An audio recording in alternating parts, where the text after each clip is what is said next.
Okay, so I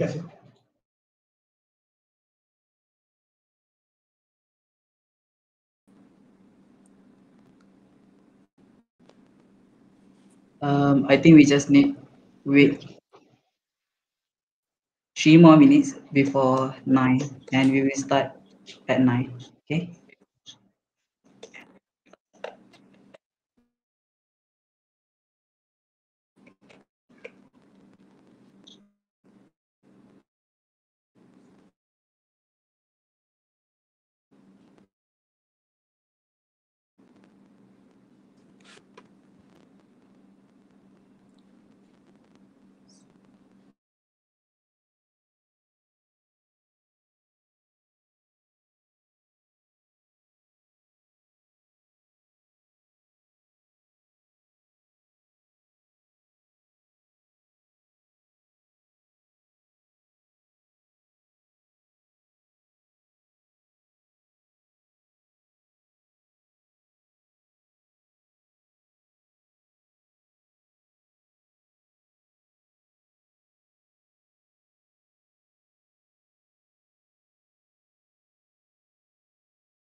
Okay, it's 9 a.m.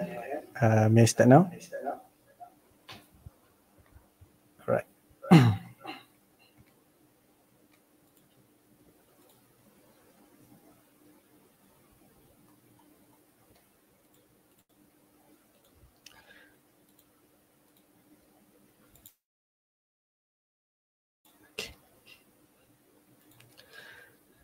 Assalamualaikum warahmatullahi wabarakatuh, and good morning everyone. Welcome to the webinar series of Disability Inclusion. First of all, I would like to thank to all the audience who were willing to attend to next session, and hopefully we'll get the best benefits. So as for tonight's series, we will bring up to you a topic that is actually close to us, but maybe not given the full attention and love that they actually deserve. These people they are also human beings just like us, and there is also nothing that can differentiate us between them and them in the eyes of Allah Subhanahu Wa Taala, the Almighty Creator, except our deeds of worship. As in the hadith narrated by Muslim, Rasulullah Sallallahu Alaihi Wasallam say that indeed Allah Subhanahu Wa Taala does not look at your appearance and property, but He looks at your hearts and deeds. Hence, this topic that we will bring up tonight is aware and love persons with disabilities.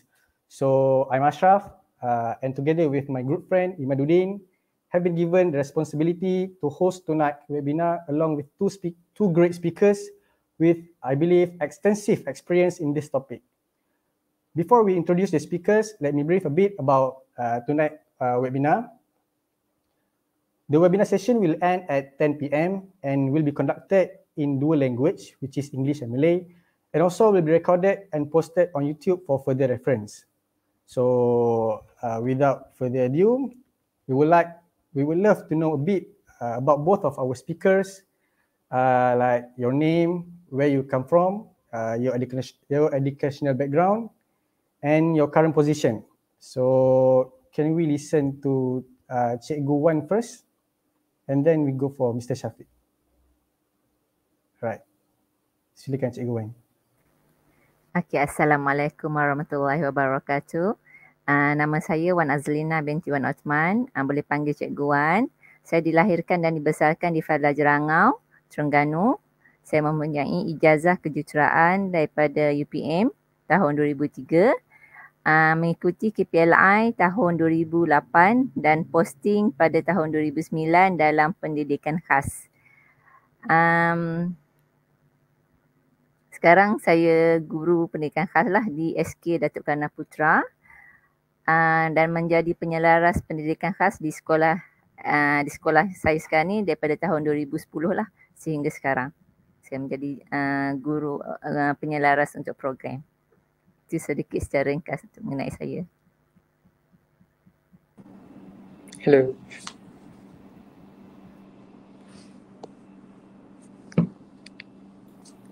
Alright, thank you Cikgu Wan. Okay, can we go to Mr. Syafiq then? Okay, Assalamualaikum warahmatullahi wabarakatuh. Selamat Raya. Maaf batin. Sorry for the bit delay just now. Bad internet connection, I think, in my place. So a bit story about me. My name is Mohamad Syafiq Afandi bin Nazari. 31 years old this year. Actually, I graduated from UIA 7 years ago. So I was like your seniors for 10 years. I saw both of your metric card 201, right? So I'm 101. So it's like alumni lah. Thank you for having me today, and I really hope that I can share all my experience, my knowledge to the viewers that watching us today. Okay, that's all. Thank you. What a great background explanation from our speaker. I can say that it's an honor to have and to know both of you guys for tonight's session. And I believe that I myself and all the audience here can learn much from both of you guys. So I pass to Udin. Moving on to the second question, maybe we can hear the answer from Mr. Syafiq first. How long has your experience been working with persons with disabilities? Okay, it's a long journey, not that long actually. I started working in special needs industry since 2016 until now, so close about 7 years. Before that, after I graduated, I worked in the bank and the finance industry for almost 2 years. But because I forgot to mention, I graduated from Khas, majoring in psychology. So that's why I'm really close to special needs industry. So 2 years in the background finance industry really giving me the exposure to meet a lot of people. But deep down, I know I want to use my degree to do something that I like, something in psychology. So I met my friend. So my friend offered that there's a place that offer a training for special needs. So then I decided to quit my job there and then go for the training and then on the job training. So after that, I mean, I haven't seen that. I haven't stopped until now. So it's a very good experience. I haven't regret a single day about it. I have an opportunity to meet a lot of people, met new friends. Friends become family, a client, a student become like a family to me. So it's a very interesting journey and very, very, very grateful to have this kind of opportunity to working with these special people in my life. That's actually a quite long time, like 7 years is actually a long journey. So we would like to know like about your experience during your first time communicating with person with disabilities. Maybe you share your first time. Actually, my first time was my cousin, my close cousin. If back then we don't have this like proper awareness, exposure like now that we have. So ever since then, we know that my cousin is, one of our cousin is different from us. So he's not socially equipped with us, doesn't know how to play well with us. And then, but he can talk, he can like having two-way communication. But there's always, like people always say that he's the weird kid lah. He's the weird guy, he's the weird boy. But back then we don't know the real term, what is autistic, everything, whatnot, right? And then after I have the opportunity to further my studies, right? And then I learned a lot, and then some of the subject, and then I have the opportunity to go to schools, and then there I have the more exposure. And then ever since that, I feel like, our mainstream, our school system, our standard education system, they focus more on the like normal kid, but lack of focus to the special need kid.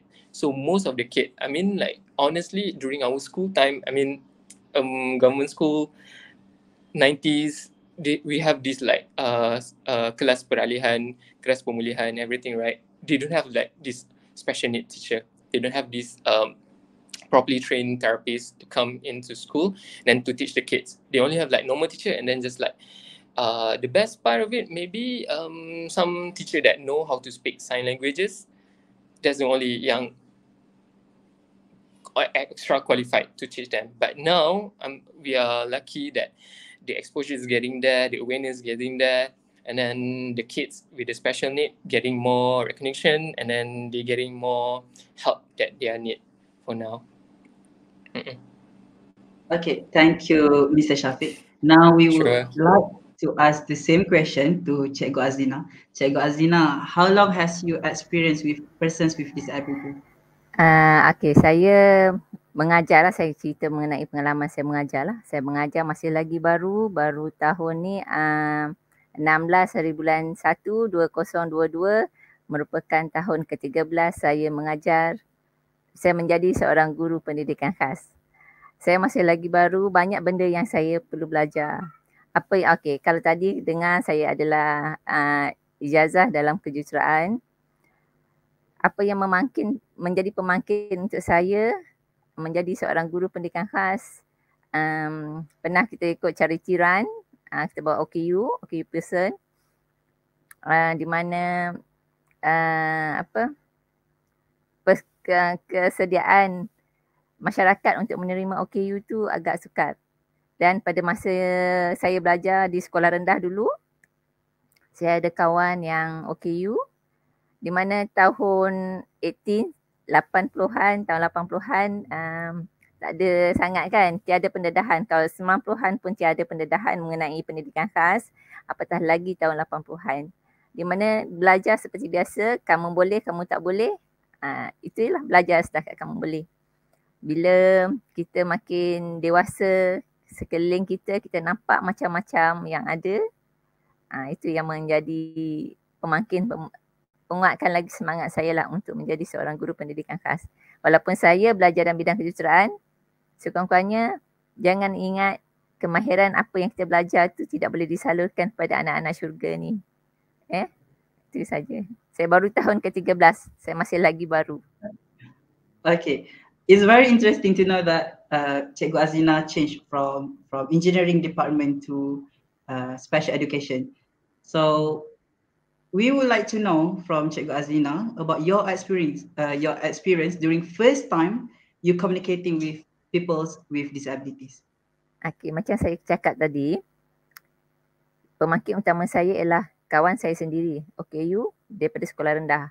Daripada situ kita sebenarnya daripada kecil kita dah rasa kenapa dia diabaikan. Dia tak boleh tak boleh, cikgu tak tahu kan. Okey, tak apa. Kita teruskan cita-cita kita untuk menjadi seorang engineer. Okey.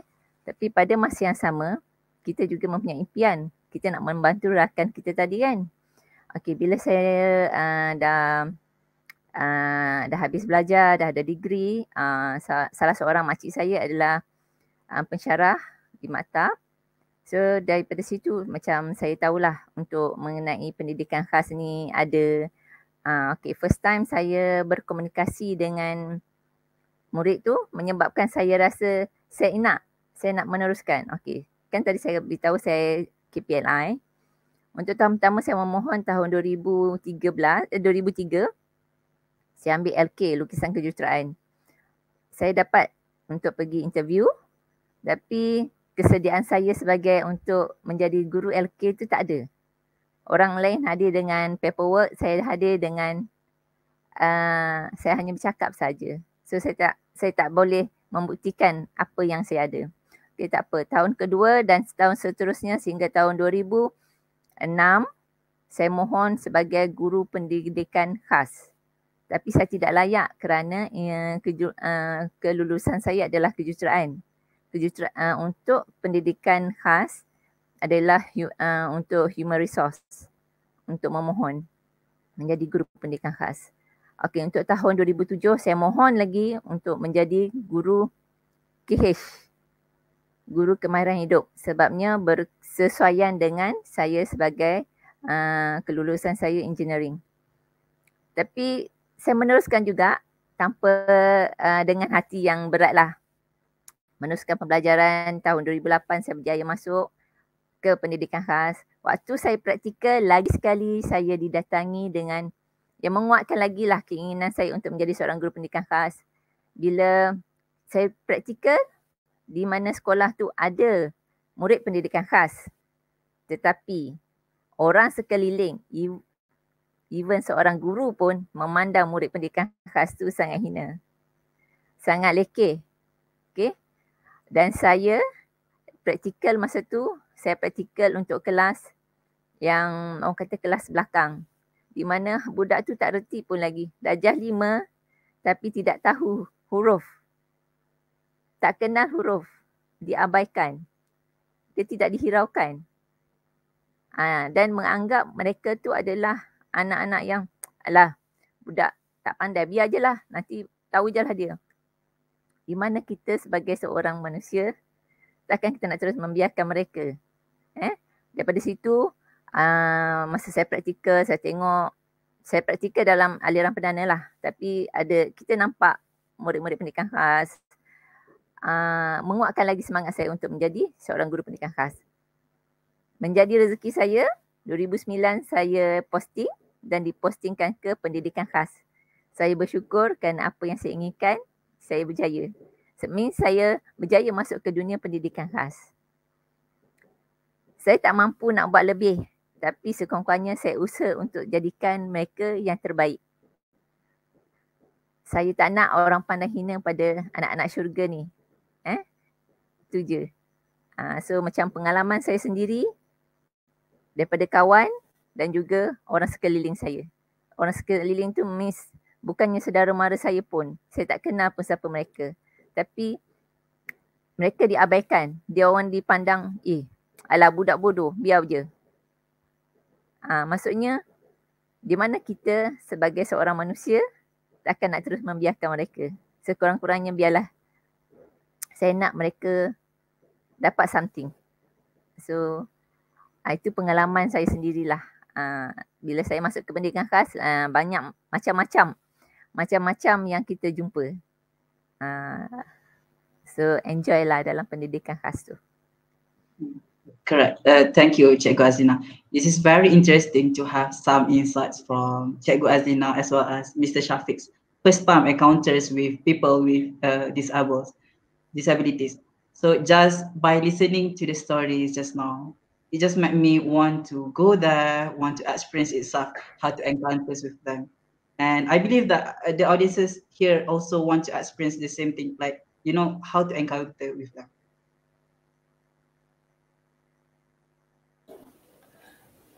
At first, I think that it was really short, but when Cikgu Wan mentioned 13 years, wow, it's a very long time, 13 years, and yeah, I believe that everyone can do that.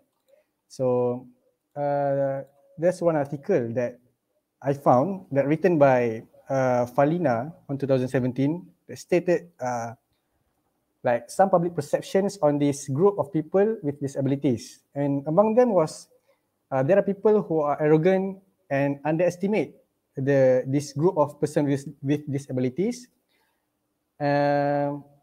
And there are some employers who consider this group of persons with disabilities unreliable because they often get sick and need a lot of expenses. So and so on. So in the context of the society around both of you, such as your neighbors, relatives, friends, and so on. So what are their perceptions on towards this group person with disabilities? So can we listen to Mr. Syafiq first, and then we continue to Cik Wan. Okay. After they know that I dealt with more special need individual currently now, they're getting more interested to know why, how to deal with them, why they behave like this, what are the difficulty that I challenge when I face when I'm teaching them, and then their perception getting more towards interesting and I mean like interested to know more on how to help them, how to help these individuals, and then not only to judge them by, yeah, I agree with Ashyraff, because most people will say that person with disabilities, these kind of people, they are lazy, always sick, and then always need a constant reminder for the thing that we instruct them to do. But we need to understand that somehow they are different than us. The first thing that we need to know, we need to understand, they are different than us. What is normal, what is not normal for us, we are not the normal one for them. Okay, for us, they are not the normal one. We create that standard. We create that differences. So the challenge is on how for us to break that challenge, break that barrier into for us to accept them, and then as the way they are, and then how we gonna change our society, our system, in order to can make that fit in to our system nowadays. The problem is although a lot of people getting more interested to know on how to help them, there's also a lot of people being more prejudiced to this kind of people. From their understanding, they just like this individual is just aggressive, lazy, and then I just like spoil. Most common word is spoil brats, spoil kids. They use this kind of term, lack of parenting skills. So bad parenting skill, they blame that. So now I'm happy that our society is getting more, but there is small group of people getting sending this misinformation that kind of like counter the good thing that gonna happen in the future. Yep. I see, I understand. So, as we know also, besides the perception of the society, there are also some groups of people who have like negative attitudes towards this group person with disabilities. For example, there was a news on 27 August, I think, which said that the police had arrested 2 suspects in the OKU, I can say OKU case, who had been beaten to death. So the question to you, what is the cause of this such negative attitudes? Lack of information. I personally have this kind of experience. One of my students, I can say publicly, right? Kind of like in our way, he kind of like harass someone. So the parents of the person straight away punched my student. So I was not there, but the parents told me. So we have a long discussion about it. I have to meet the person. I mean the person that punched my student, and then we have to like clarify what are the reason why my student behave like this, and then to some extent, when we go outside, so one of my job scope also want to prepare them to our society, teach them how to do shopping, grocery, and then have a life, right? You know, much like enjoy the life. Not only just like stay at home playing games, watching TV. No, I don't want them to have that kind of life. So I'm teaching them a lot of life skills. But sometimes, because as I mentioned before, the misinformation, the lot of information that being portrayed in the media, some people share that this person with disabilities, they are aggressive. They don't know how to control their nafsu, lust. So then make them be afraid by most people. So one glance, you can see like person with this disability have like bad intention. They will say something like that. So look at these people. Look at that person. They keep like have this judging look. So I would say because of that, somehow it kind of trigger the behavior of the person, because this special individual, right? I don't know how to say it. Perhaps Cikgu Wan also have the experience. They actually know how your feeling tau, your intention. They somehow, although they can't express to you, they cannot tell you, but they somehow see right through you. That's my experience and my input. I believe that it was an interesting story. Thank you, Mr. Syafiq. At the first, I was like a little surprised to hear the story. Like, I didn't think that there were still, many people like that to do such things. And so yeah, can we listen to Cikgu Wan? What are the, in the context of your society, such as your neighbors, relatives and friends, what are their perceptions towards this person with disabilities? Okey, macam saya bercakap daripada segi dan situasi sekolah lah. Okey, sebelum situasi sekolah tu, rakan sendiri, okey, saya ada kena pensyarah lah, senang saya cakap pensyarah saya sendiri. Masa mula-mula tahu saya menjadi seorang guru pendidikan khas, soalan pertama yang ditanya saya ialah, tak takut ke nanti kenan anak akan cacat? Siapa kita untuk mempersoalkan itu semua?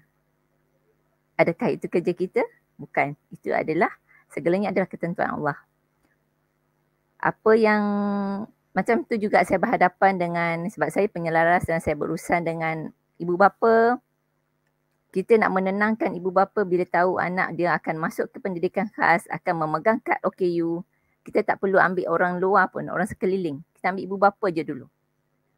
Macam mana saya nak bercakap dengan ibu bapa, nak menerangkan pada ibu bapa untuk menerima keadaan itu. OKU bukannya orang kurang upaya, tapi OKU ialah orang kelainan upaya. Apa yang dia lain? Mungkin dia berbeza dengan kita yang rasa diri kita ni normal. Ya? Mungkin dia adalah, kita menganggap mereka tidak normal. Selalu perkataan yang selalu keluar daripada ibu bapa ialah, dalam keturunan saya tiada yang cacat. Dalam keturunan saya tiada yang OKU. Semua pandai-pandai, cikgu. Dalam keturunan saya tak ada yang macam ni. Ini bukan. So sebagai seorang guru, adakah kita nak mengikut apa yang mereka cakap? So kita perlu tenangkan mereka, kita perlu terangkan pada mereka, persepsi pada mereka sebagaimana bila ibu bapa yang bercakap macam tu bermakna dia tak boleh nak menerima keadaan anak dia. Tak boleh menerima keadaan seseorang yang dikatakan cacat. Malu cikgu, saya malu anak saya pegang kad OKU. Malu. Tak perlu nak malu. Sebabnya OKU tu dia lain daripada orang lain. Kelainan dia dia berbeza. So apa yang saya cakap,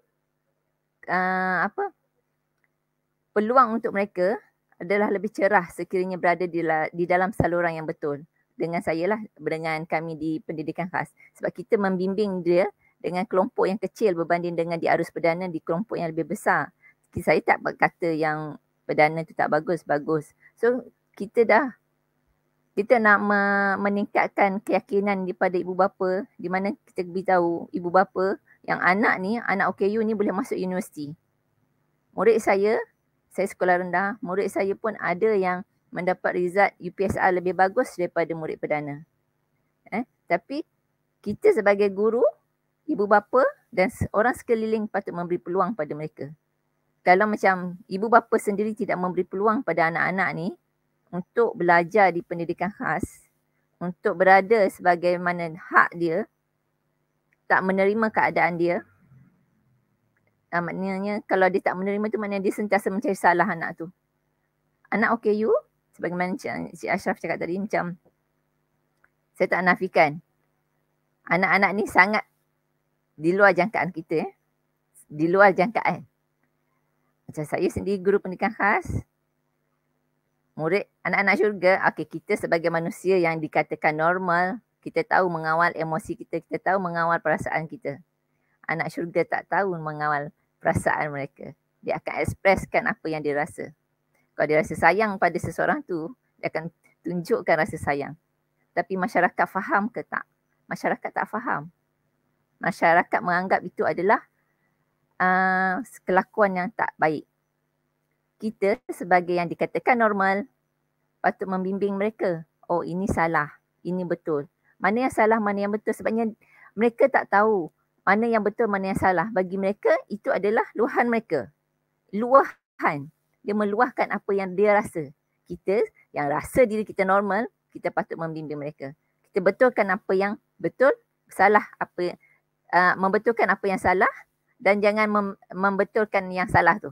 Maksudnya, kalau dia melakukan kesalahan, jangan kita mengiyakan yang salah tu. So, kita kena betulkanlah. Contoh, kelakuan seksual, salah kan? So, sebagai seorang ibu bapa ataupun orang sekeliling, kita patut menegur mereka dengan cara yang berhemah. Kita tegur mereka dengan cara yang betul. Bukannya kita terus hentam. Bukan kita terus memberi salah pada mereka. Mereka tak tahu, salah ke? Saya tak tahu. Dia tak menganggap benda tu salah. Contoh yang terdekat saya bagi tahu tadi, macam mana? Kita nak terangkan pada mereka benda yang salah ni. Kalau kita tak memahami, orang sekeliling menganggap, salah, awak tak boleh macam tu. Takkanlah itu pun awak tak tahu. Dia anak syurga. Kita patut terangkan mereka dengan lebih baik. Contoh kalau benda tu salah, kita tak boleh buat macam ni. Sebab, kenapa? Kita terangkan. Dan kita kena terangkan dengan lebih detail lah. Maksudnya macam tu. Dan kita sebagai seorang yang kita rasa diri kita normal, jangan memandang lekeh pada mereka. Jangan memandang rendah pada anak-anak syurga ni. Sebab saya jaga anak-anak syurga yang sekolah rendah daripada umur 7 hingga 14 tahun. Murid saya macam-macam. Macam-macam yang kita ada. Dan saya berhadapan dengan ibu bapa, dengan keluarga murid itu sendiri. Kita nak menerangkan dengan keluarga ni adalah lebih sukar berbanding kita nak menerangkan dengan orang awam. Sebab bila mereka bercakap mengenai keturunan, mengenai darah daging, agak sukar untuk kita memberi penerangan pada mereka tu. Sebabnya kebanyakan yang masuk dengan saya, itu yang nenek selalu cakap, itu yang mak dia selalu cakap. Dalam keturunan saya tak ada, cikgu. Keturunan saya semua pandai-pandai, cikgu. Tapi siapakah kita untuk mempersoalkan benda tu? Siapakah kita untuk argue benda yang dah dianugerahkan? Betul tak? So, kita sebagai manusia biasa, kita perlulah macam memberi inilah pada mereka. Masalah kita rasa diri kita ni sangat sempurna dan memandang mereka kurang segalanya. Ingat, syurga tempat mereka, kita belum tentu lagi kat mana akan berada di penghujungnya.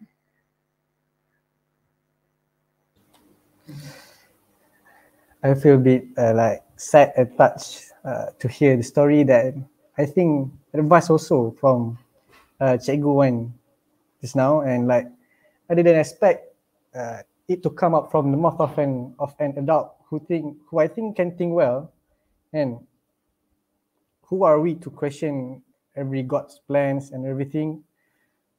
So like I tell to Mr. Syafiq just now, there was a news that said the police had arrested two suspects in the OKU case who had been beaten to death. So my question to Cikgu Wan, what is the cause of the negative attitudes?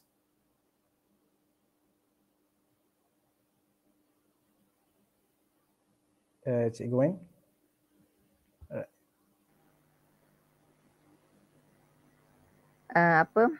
Macam apa yang menyebabkan kita rasa diri kita tu, bila kita rasa diri kita tu sempurna, itu yang membuatkan kita memandang orang lain tu tidak cukup segalanya. So, bila kita rasa diri, usahlah kita menganggap diri kita ni cukup sempurna. Tapi bolehkah kita nak mendidik orang untuk menyatakan yang kita bukannya sempurna? Apa yang saya selalu buatlah kan untuk dengan orang sekeliling, biasanya kalau macam tengok, sebabnya kawan-kawan sendiri pun ada cakap, teruklah budak ni, kenapa macam tu, perangai macam ni. Okay, so kita untuk untuk mengurang nak menerangkan pada mereka yang itu adalah bukan diri saya saja macam tu. Dia ada keistimewaan pada mereka. Di mana itu cara dia nak meluahkan kita sebagai manusia yang kita rasa normal, kita patut memahami mereka. Perlu memahami.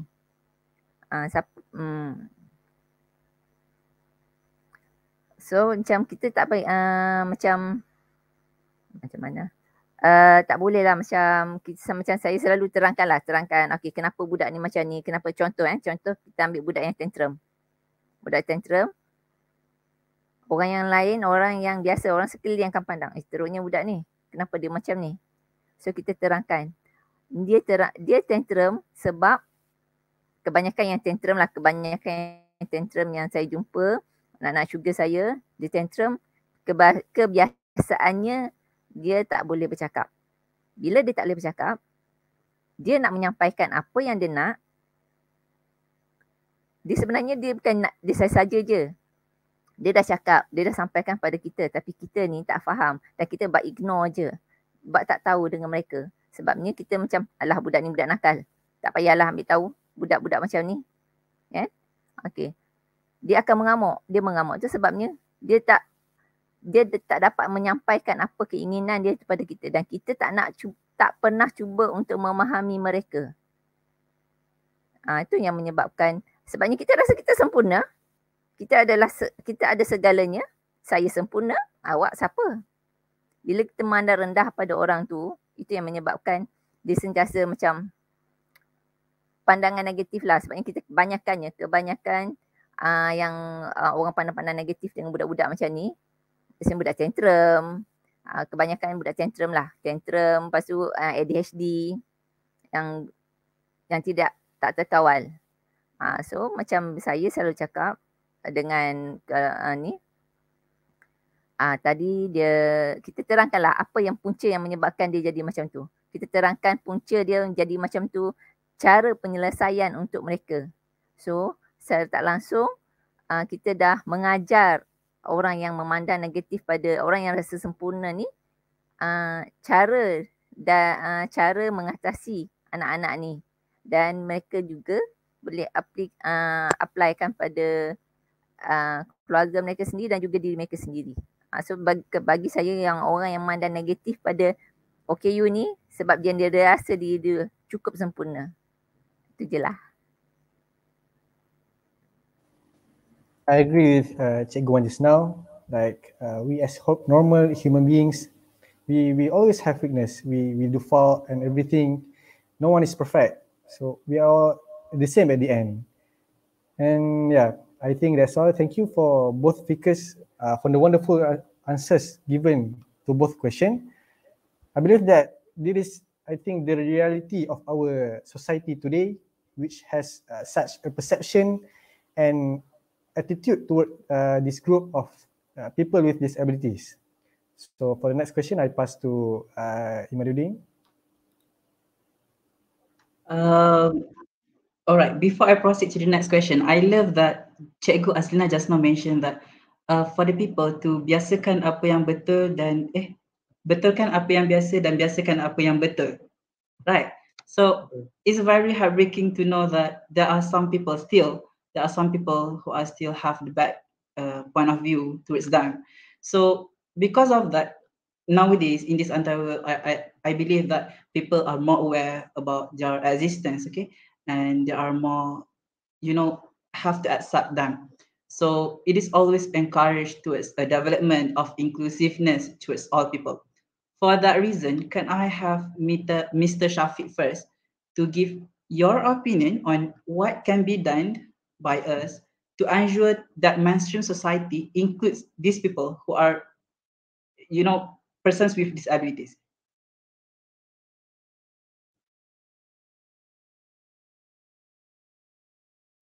We as a society, first thing that we need to know, we need to prepare is we need to understand.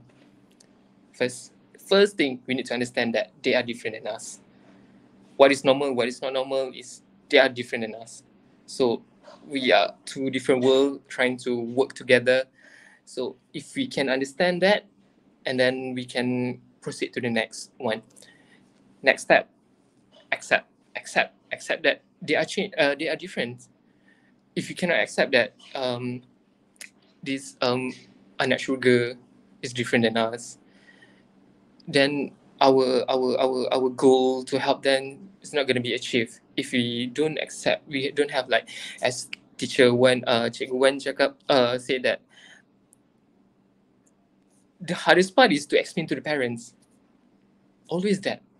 Even I, when some parents will expose to me, share with me the feeling, the I can't describe in the words. They say, Cikgu Wan, how is it, right? And then even sometimes I almost cry when they share everything they feel in handling the kids. It's not that they don't accept, but some part of it, like, they're still like, is this my wrong? My kids like this, something like that. They have like this feeling. So if we, as a society, as a parents, we do understand that our unnatural girl is different than us, and then we accept them as the way they are, and then it is our job, it is our responsibility to make sure that we provide the necessary things to make sure that they can live their life properly in this world. And then last one, we just love they are as they are, because although they are different than us, but they are still fantastic human beings. Because as a special need teacher for 7 years, although I've been doing the same thing every day, it's like teaching this is A, this is B, this is C. Sometimes I do teach the same thing for 2 months, but every session is different thing. Every session is like it's a challenge. So every day I woke up, I was like, what gonna be today? Yeah, I'm just like I'm looking forward today. I'm looking forward to do the session, because my session I only met my student once a week. So every Monday is different student, Tuesday is different student, Wednesday different student. So I only met them once a week. So my goal that once a week, about 2 hours or 1 hour and a half, they need to master something. They have to master something. They have to achieve something during my lesson. So during the therapy session, so my end goal is, okay, let's say today you need to get this is A and A. So you need to match this. So it's gonna be like fun. Sometimes it's hard. Sometimes it's very hard. It's like, oh man, my student doesn't get it. Of course, as a teacher, I feel frustrated, but I come to peace that I understand that the way they think, the way they process the information is not different. It's different than us. Then I do accept it. It's my job. It's my job to, if they fail to get the thing that I'm teaching, it's mean that I'm a bad teacher. I'm a bad therapist. So it's my job to find a way on how to make them understand the thing that I want to teach them. And then last one, as I said, love them. I really love my kid. My student mostly is about like sekolah rendah, but the best part of it, they are very fun. They are very energetic. So I really have to keep my fitness to maximum level because they can running everywhere. I have that. If they jump, I also like to jump with them, like play swinging, play trampoline. The best part of like being special needs teacher or therapist, if you're in the industry, right, you might do something like might look stupid. Sometimes my student tantrum, and then they like to lie down on the floor, on the carpet, or the, and then I like, okay, it's okay if you want to study in this way, and then like I join you, and then suddenly, hey, why this teacher? I can see on at his eye that why this teacher like laying down with me, and then he quickly sit down on the chair, his chair, and then like tap on the table, and then like teacher, let's continue our lesson to that level. So the actually that's the best part. And then all the hard work, the months of keep like this is A, and then all the hard work when they finally get the thing that you want to teach them, instead of like 6 months or you don't feel it. At first, yeah, you feel, is it possible to teach them this kind of skill? You question yourself, I question myself, okay ke tak? Is it okay? Is it possible? But as time passed by, and then suddenly I have a student that can send email to me. He's nonverbal. I teach him how to write email, like proper Excel work. He's about 11 years old. So I want to prep them, provide them opportunity, let's say somewhere in the future. Maybe UIA can provide a place for autistic kid, individual with learning disabilities. And then in ICT department, maybe they can just like do some basic coding because they have very good memory. Some of it, like one glance, can memorize everything. It's like photocopy machines. Like one look, I remember everything. But they don't know how to express.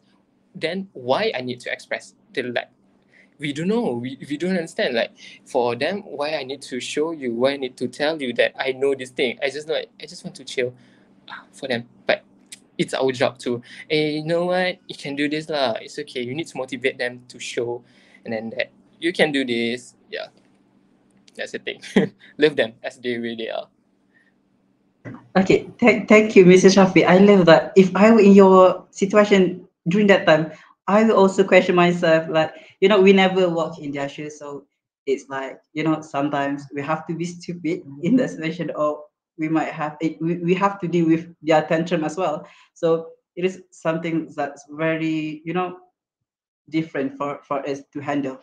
And I think this is somehow related to what Cikgu Azlina mentioned before, that instead of we calling them as people with disability, we might change to new words, which is people with different ability. And for that reason, can I have Cikgu Azlina to give your opinions on what can be done to ensure that mainstream society includes people who are persons with disabilities.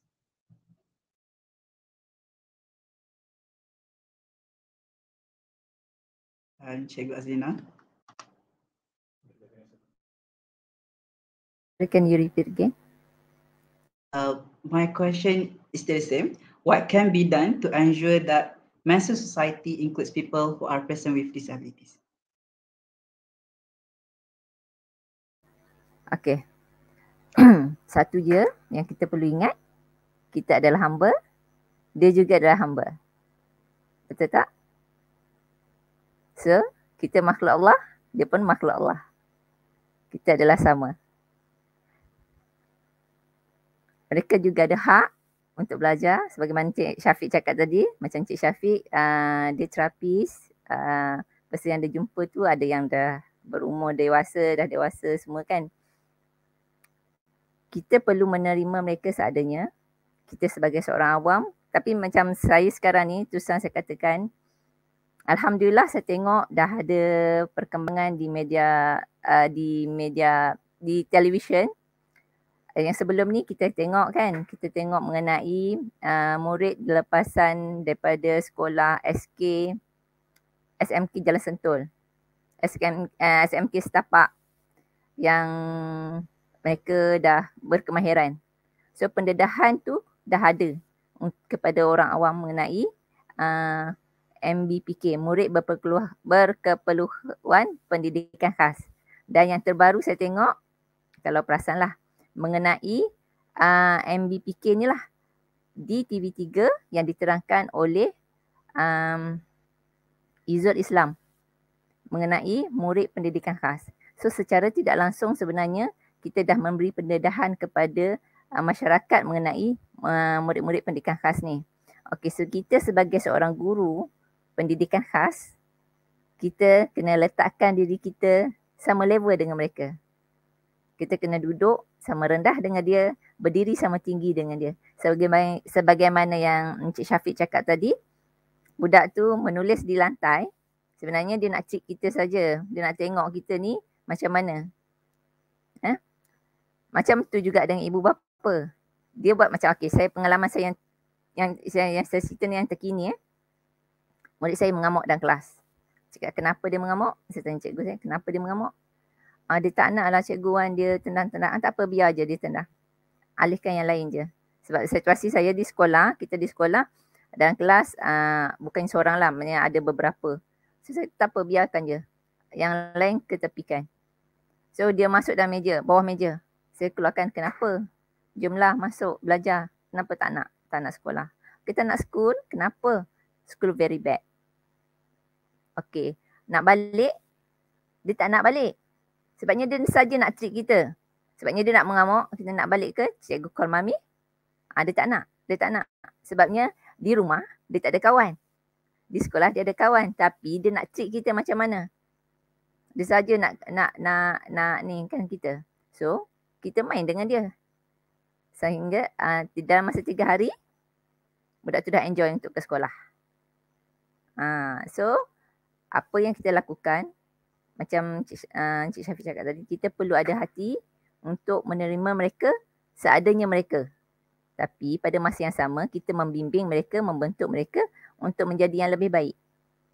Untuk mengawal, okey, kita akan ajar cara kawal emosi. Okey, anak-anak syurga ni, emosi dia, tahap jealous dia tu, kalau cikgu tu, dia punya je.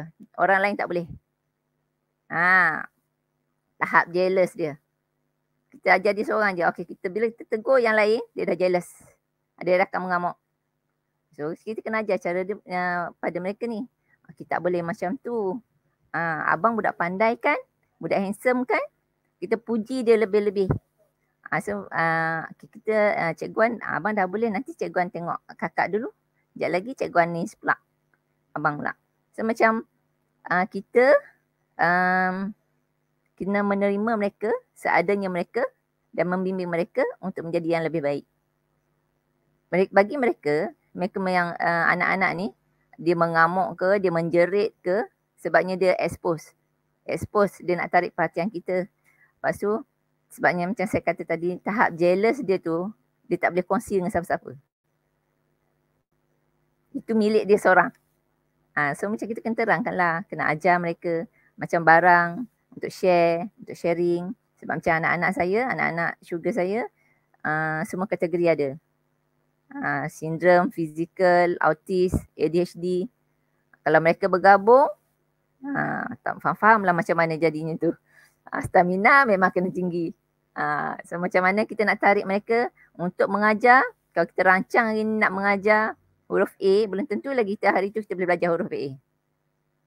Kita datang, kita kena tengok dulu situasi mereka. Tengok. So kita kena menyelami jiwa mereka. Duduk dalam diri mereka.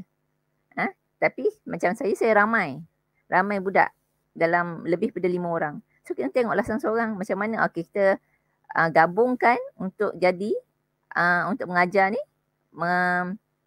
ambil yang tengah-tengah antara 5 tu. Semua dia boleh dapat. So kita perlu berada dalam jiwa mereka. Duduk sama rendah dengan dia, berdiri sama tinggi dengan dia. Dan kita kena jadi seperti mereka. Walaupun itu adalah selalu yang ayat kita akan dengar. Orang cakap, dah cikgu pendidikan khas pun dah macam budak-budak khas. Faham tak maksudnya apa? Faham tak? Mereka pun, masyarakat pun memandang cikgu pendidikan khas ni seperti anak-anak syurga juga. Kami ni pun bukan setakat anak-anak syurga saja dipandang negatif. Cikgu-cikgu pendidikan khas pun sometimes ada yang berpandangan macam tu, negatif terhadap guru-guru pendidikan khas. Sebabnya kita terpaksa, kita untuk membimbing anak-anak syurga ni, kita kena berada dalam diri mereka. Tapi kita bimbing dia untuk jadi yang lebih baik.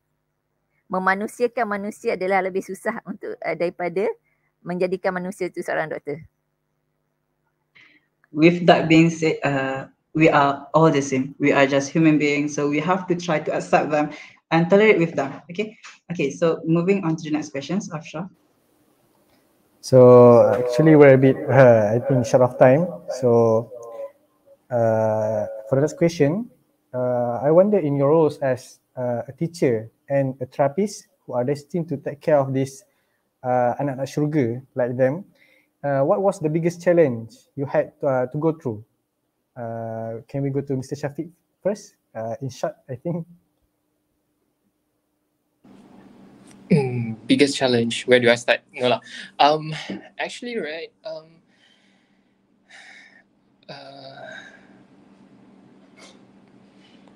wouldn't say, kind of challenge when as before, when we keep repeating the same thing, like teaching, this is A, this is A, this is A. Sometimes as a normal human being, you like, you feel frustrated on yourself, not the kids, not the students, right? It's like, where did I go wrong? Sometimes I do like role play myself, become a true 3%, like, because I'm only one teacher, right? I have 2 students like that. So I sometimes split myself, like, okay, all right, Syafiq, what do you do now? What do you do next? So I have to think fast. So to think fast in that situation, as teacher Wan say that, you have the lesson plan in your mind. You have all the you write everything, like, okay, I'm gonna do this today. I'm gonna do this today, but it's not gonna happen. Honestly, for like 3 hours, you're gonna half of the session, half of the teaching, you're gonna spend like handling the tantrums, assessing why they behave like this. So the challenge is always that on how to deliver the learning. And then of course, I have the privilege to teach some aggressive students that I've been smacked, I've been punched, I've been spit, I've been bitten. I almost lost my finger. It was a good old time. But that doesn't break me. I mean, like, I was sad at that time, but doesn't break me to quit my job, because I believe as teacher Wan, been 13 years, right, in this industry, to be in this line, I always tell my friends and my family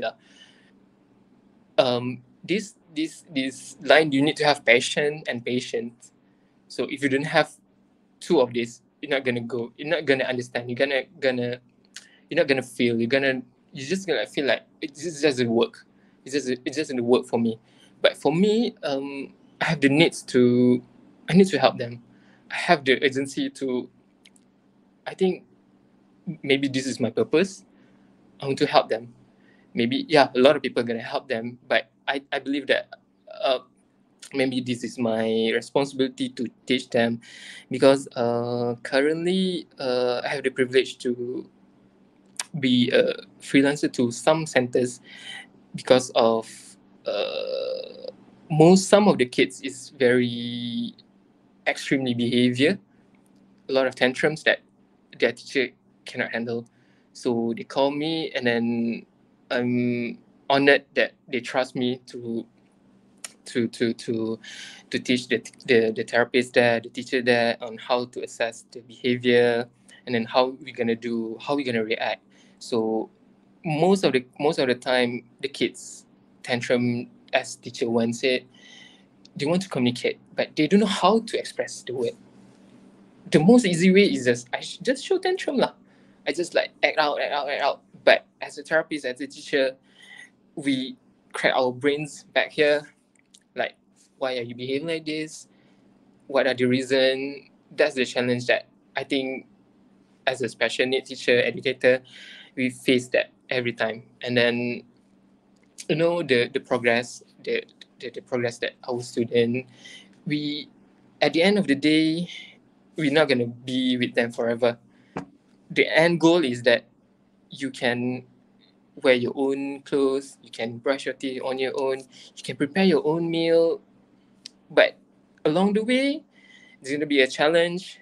I'm going to say it's that hard, but it's going to be like challenge and fun, a lot of tears, sometimes it's going to have a bit of blood, but it was fun. Along the way, it's fun. I really enjoy the process because at the end of the day, when I see my student manage to do the thing that I teach them independently, it really paid off.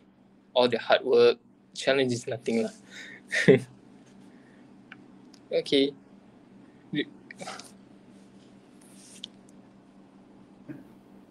All right. So can we hear from Cikgu Wan? What was the biggest challenge that you had to go through? Okey, kalau yang paling sukar, cabaran yang paling besar adalah untuk memahamkan pada ibu bapa bagaimana untuk menerima anak-anak syurga ni. Itu paling besar bagi saya. Untuk mengajar mereka, untuk mengajar anak-anak syurga ni, itu adalah kemahiran kita. Sebagaimana apa yang kita nak buat, kita cuba yang terbaik untuk mereka, untuk memanusiakan mereka. Tetapi cabaran yang paling besar adalah untuk kita menerangkan pada ibu bapa dan masyarakat sekeliling mengenai anak-anak syurga ni adalah paling mencabar. Bagi saya lah. Mengajar itu adalah hakiki kita dah biasakan dengan diri mereka, insya-Allah tak ada masalah. Tapi cabaran yang terbesar ialah memahamkan, memberi kefahaman kepada masyarakat sekeliling dan ibu bapa adalah paling sukar.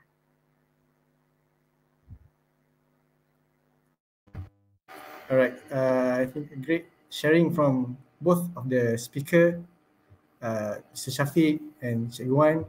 So proceed with the next question. In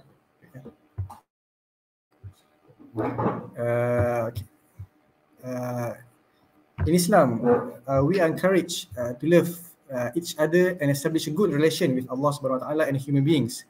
So, in short, what is your advice to the community to accept and get along with the people, this group of people, person with disability? Can we go for Mr. Syafiq first? Your advice for... Okay. As we mentioned before, because we live in a society that what is normal and what is not normal is very ambiguous. But the thing that I really like to rephrase again and then emphasize is that we need to understand that person with disabilities, different learning disabilities, they are different than us. We need to understand them. And then if we understand them, we learn to accept them as they are and then love them. And then the most important thing is don't judge first. Don't judge the parents, don't judge the person, don't judge the teacher that teaching them.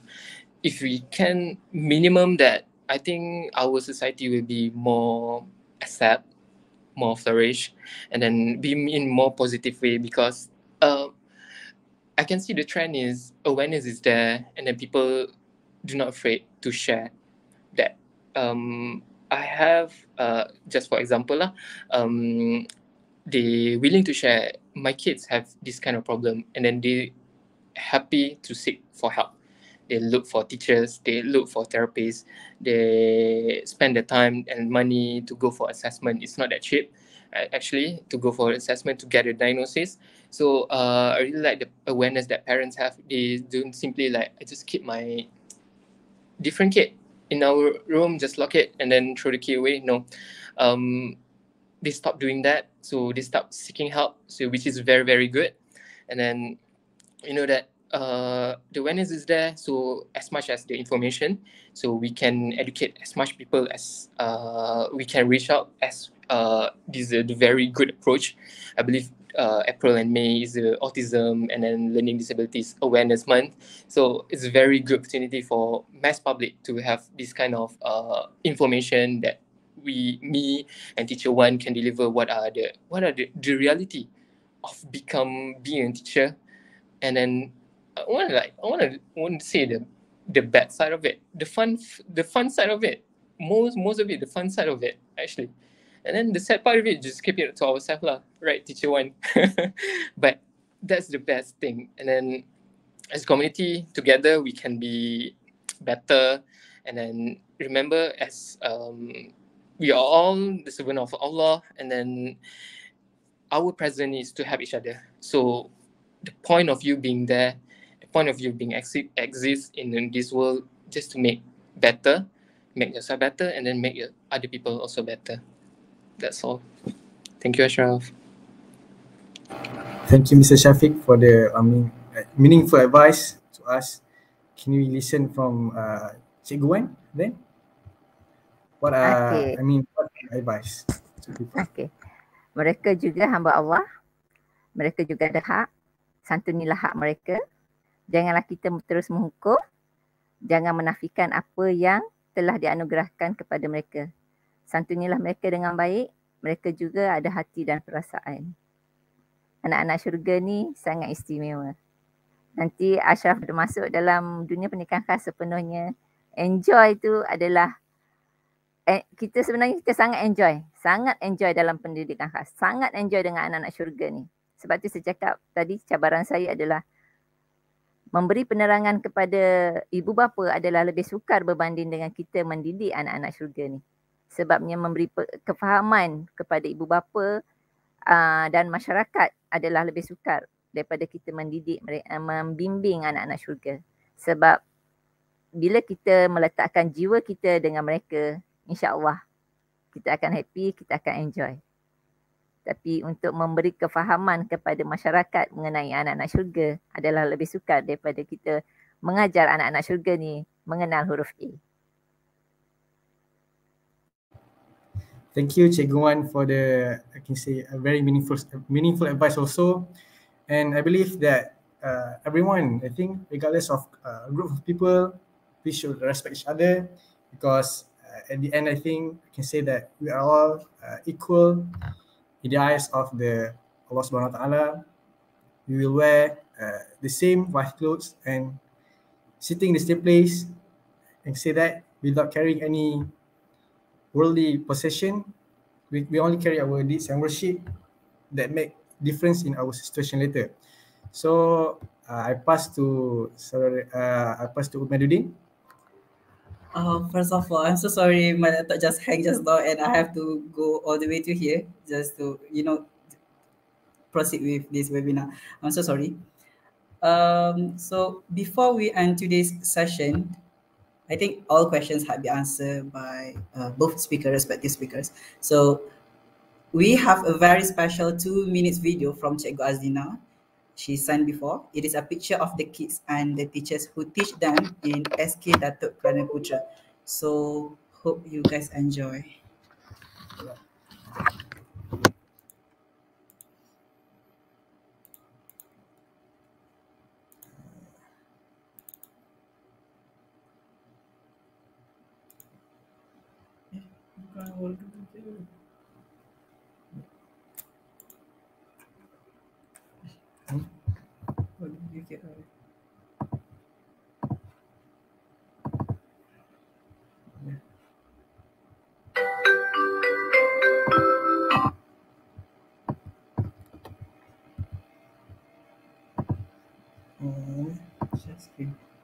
And then, okay, that one. Film sendiri.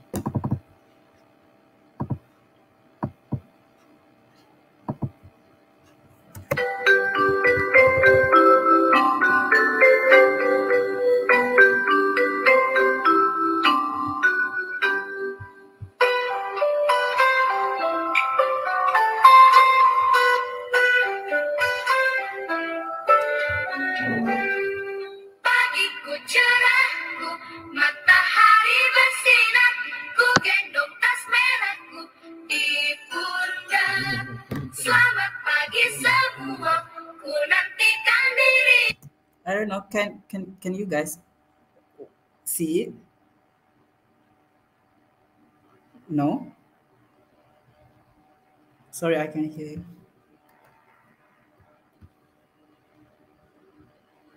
Can you see? No. I'm so sorry. I don't know why.